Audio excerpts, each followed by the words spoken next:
خلقتني وأنا عبدك، وأنا على عهدك ووعدك ما استطعت. أعوذ بك من شر ما صنعت.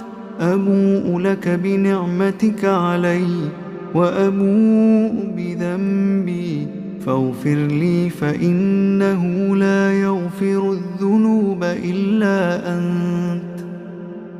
اللهم إني أمسيت أشهدك وأشهد حملة عرشك وملائكتك وجميع خلقك أنك أنت الله لا إله إلا أنت وحدك لا شريك لك، وأن محمدًا عبدك ورسولك. اللهم إني أمسيت أشهدك وأشهد حملة عرشك